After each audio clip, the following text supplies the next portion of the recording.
हा फक्त बोलायचा विषय झाला की विलिनीकरणाचा मुद्दा पवारांच्या बाजूने सोडण्यात आला. गेल्या 1 महिन्यातील हालचाली आणि डॉट जर जोडले तर तुम्हालाही कळून चुकेल की पडद्यामागे किती मोठा गेम खेळला जातो. अर्थात नाण्याला एकच बाजू नाही, तर नाण्याची दुसरी बाजू ही आहे की या खेळात पुरेपूर फाईट सुनेत्रा पवार सुद्धा देतात.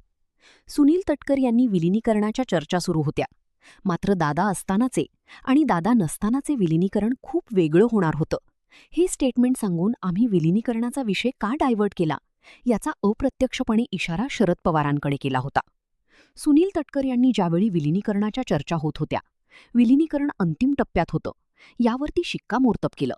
त्यानंतर तरी सुनेत्रा पवारांनी बोलायला हवं होतं. मात्र ज्यावेळी सुनेत्रा पवार पोटनिवडणुकीसाठीच्या उमेदवार म्हणून समोर आल्या, त्यानंतर लागलीच जय पवारांचे एक स्टेटमेंट होतं की अनेकांना वाटतंय की सुनेत्रा वहिनींनी इतक्या लवकर शपथविधी करायला नको होता. मात्र त्यावेळच्या हालचाली अशा होत्या की आपण जर लगेचच शपथविधी करत नव्हतो तर काही लोकांनी पक्ष ताब्यात घेतला असता. ते काही लोक म्हणजे शरद पवार, रोहित पवार, सुप्रिया सुळे, जयंत पाटील, शशिकांत शिंदे होते का?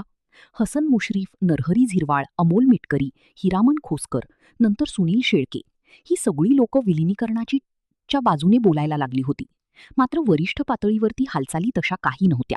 या हालचाली खेळवत ठेवण्यामागे सुनेत्रा पवारांचा फार मोठा रोल होता. मी जसं आधी म्हटलं की सुनेत्रा पवारांना एकतर शहाण केलं गेलं किंवा मग सुनेत्रा पवार डोकं लावून विलिनीकरणाचा मुद्दा बाजूला ठेवता. ज्या शिताफीने सुनेत्रा पवारांनीही पटेल, तटकरे किंवा भाजपाच्या हालचालींना रिस्पॉन्स दिला, त्याला म्हणतात एक चाणाक्ष आणि टप्प्यातील राजकारणी व्यक्तिमत्व त्या सुनेत्रा पवार ठरल्या.